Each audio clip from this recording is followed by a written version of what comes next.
Bonjour, je suis Pierre Catelin et je vais vous parler de ce que c'est votre vraie vie, en tout cas à mon avis évidemment.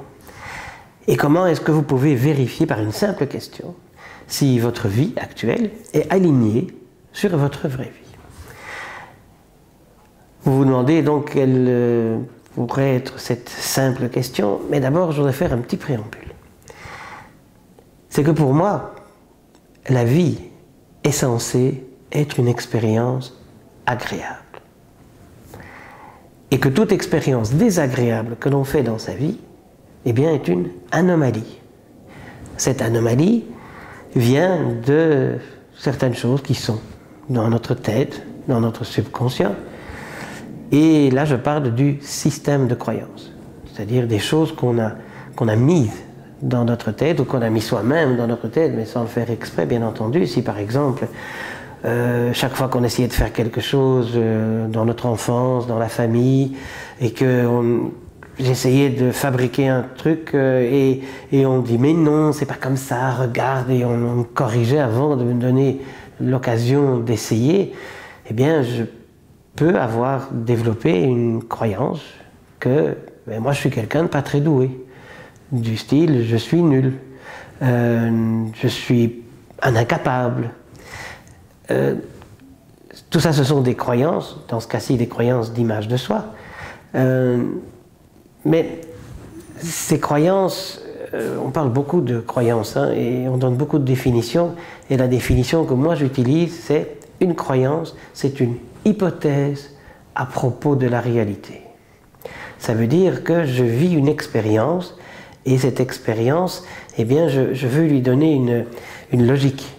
Et donc, pour que ça soit logique, eh bien, alors je fais une hypothèse pour qu'il y ait un peu de sens dans tout ça. Si on me dit que, mais non, allez, arrête, allez, attends, laisse-moi faire, je fais l'hypothèse que si on me dit laisse-moi faire, c'est que moi, j'en suis pas capable. Et comme c'est un adulte qui me l'a dit, ben, lui, il sait, puisqu'il est adulte. Et moi, puisque je suis un enfant, je ne sais pas. Et donc c'est comme ça qu'au fil de notre vie, et surtout dans notre enfance et notre toute petite enfance, eh bien on a élaboré des hypothèses. Des dizaines, des centaines, des milliers, des centaines de milliers peut-être d'hypothèses à propos de tout et de rien.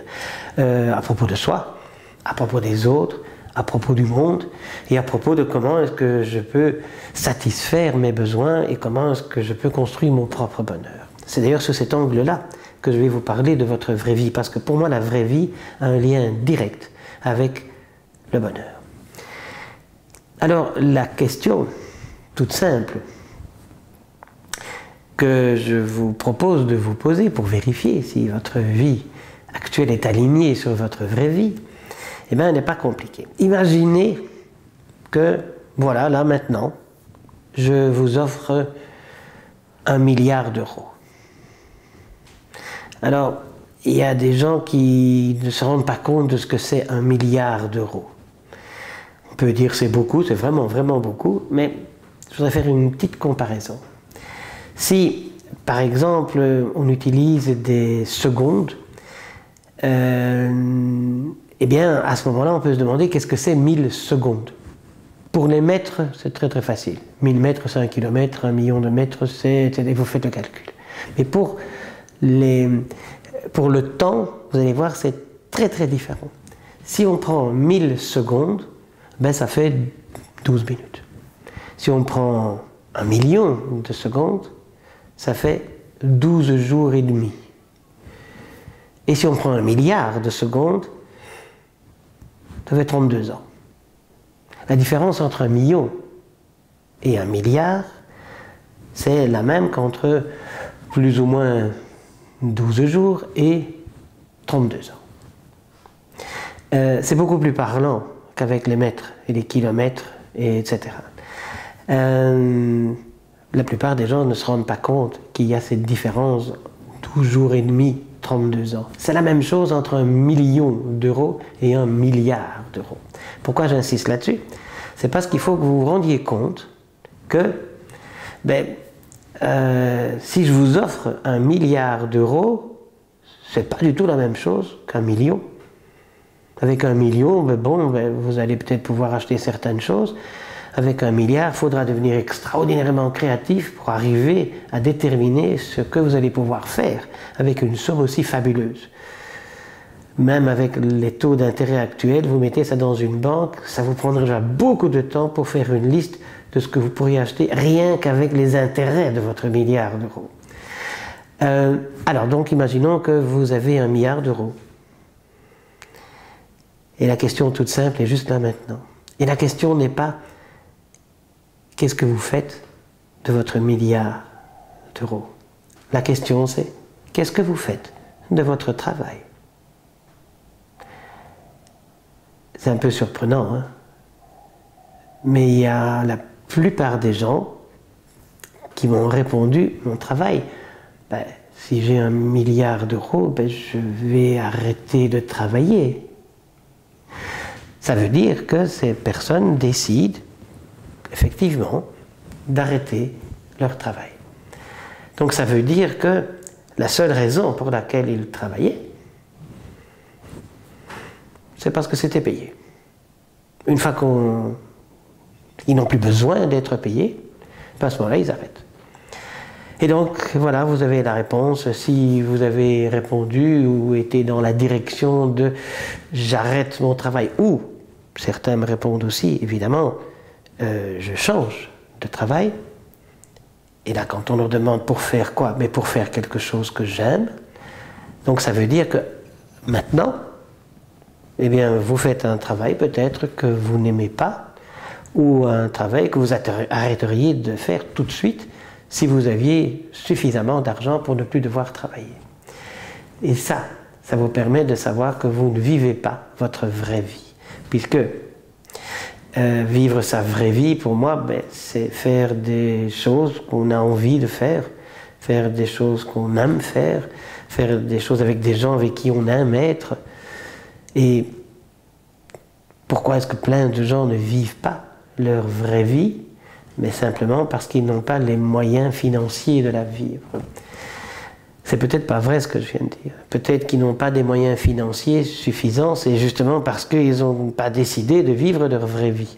Il y a une croyance fabuleuse dans notre société, ici en Occident, c'est que si on fait quelque chose qu'on aime, on ne peut pas être payé convenablement pour ça.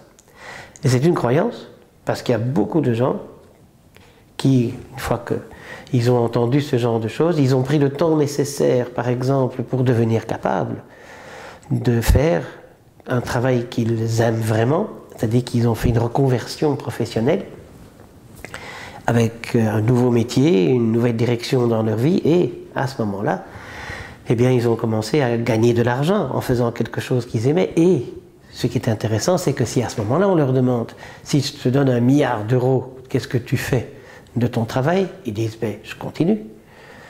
Je le ferai peut-être autrement, peut-être sur une plus grande échelle, mais je continuerai à faire la même chose. Je ne vois pas pourquoi j'arrêterai, puisque j'aime ce que je fais.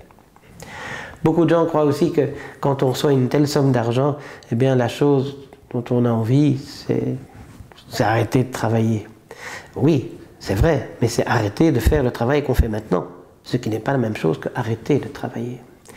Et donc, pourquoi est-ce que c'est tellement important de se poser ce genre de questions avec ce milliard d'euros qui pourrait débarquer dans notre vie? C'est pour se rendre compte que ce que l'on fait de son temps, c'est-à-dire de son temps que l'on consacre à gagner sa vie, eh bien, ce que l'on en fait, c'est quelque chose qui ne va pas dans la direction de notre bonheur. On fait quelque chose juste parce qu'il faut bien de l'argent pour faire d'autres choses qu'on aime faire, ou, pire, il faut bien de l'argent pour faire des choses qui nous font oublier qu'on fait quelque chose qu'on n'aime pas faire. La plupart des gens ont le regard vissé sur vendredi, le dernier jour de la semaine, parce qu'ils ont déjà un planning pour le week-end et ils vont aller se distraire. Et quand on a besoin de se distraire, on se distrait de quoi? On se distrait de la vie qu'on a choisi de vivre, et à ce moment-là, pourquoi est-ce qu'on ne change pas de vie plutôt qu'avoir besoin de se distraire? Il y a des personnes qui aiment ce qu'ils font et ils le font pas 5 jours par semaine, pas 36, 38 ou 40 heures par semaine. Ils le font tout le temps, y compris le week-end.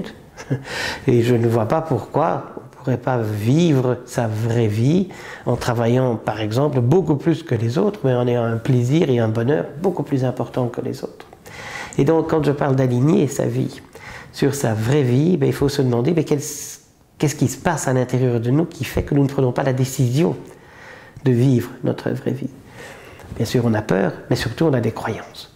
C'est d'ailleurs les croyances qui font qu'on a peur. Parce qu'on croit que, comme je l'ai dit, si on fait quelque chose qu'on aime, eh bien, on ne sera jamais assez bien payé. Et de toute façon, ce qu'on a vraiment envie de faire, ce métier-là n'existe pas. Ou d'autres choses qu'on appelle des résistances. Et donc, qu'est-ce qui est dans le chemin? Dans notre système de croyances, ce sont des croyances limitatives, des croyances d'image de soi, des croyances aussi à propos du monde. Quelques-unes sont célèbres. Dans la vie, on n'a rien pour rien. Dans la vie, on gagne son pain à la sueur de son front. On ne peut pas tout avoir. Et surtout, une que je trouve la plus terrible en ce qui me concerne, dans la vie, quand on n'a pas ce qu'on aime, on aime ce qu'on a. Et ça, c'est pas franchement quelque chose qui va nous rendre heureux. Donc, moi, ce que je suggère, c'est de se demander, en se posant cette question d'1 milliard d'euros, mais qu'est-ce que je ferais comme travail? Comment est-ce que j'occuperais mon temps si je recevais ce milliard d'euros? Et comme, statistiquement, il y a peu de chances que vous receviez 1 milliard d'euros, se demander, ok, comment est-ce que je peux aller dans cette direction-là, même sans avoir cet argent? Comment est-ce que je peux aller dans la direction de vivre ma vraie vie, faire quelque chose que je continuerais à faire même si je recevais ce milliard d'euros? Pour clôturer, j'ai une bonne nouvelle. Quand vous entendez ce que j'ai dit là aujourd'hui, vous allez peut-être penser que pour être heureux, il faut vivre sa vraie vie. Et ça va peut-être prendre du temps. Oh là là, c'est même peut-être même pas la main de s'y mettre, tellement ça va prendre du temps. Non, j'ai vraiment une bonne nouvelle. C'est que, en tout cas dans mon expérience et dans l'expérience d'autres personnes qui m'en ont parlé, eh bien, quand on prend la décision de vivre sa vraie vie, de se mettre sur le chemin de sa vraie vie, il y a quelque chose qui change. C'est d'ailleurs un bon moyen pour vérifier si on est sur le chemin vers sa vraie vie. La chose qui change, c'est qu'il y a une sorte d'impression très différente de ce qui se passe habituellement, cette impression d'être heureux. Ça veut dire que être heureux ne dépend pas du fait d'avoir été jusqu'à vivre sa vraie vie, mais dépend simplement de la décision de se mettre en route vers sa vraie vie. Même si notre vie de tous les jours ne change pas du tout à ce moment-là. Mais cette décision provoque quelque chose sur l'état dans lequel on se sent, sur la manière dont on vit les choses de sa vie. C'est comme si on se dit, ok, maintenant c'est fait, la décision est prise, j'ai décidé de me mettre en route et d'aller vers ma vraie vie. Et à ce moment-là, le bonheur s'installe. Parce qu'après tout, on est sur Terre pour être heureux, non? À plus tard.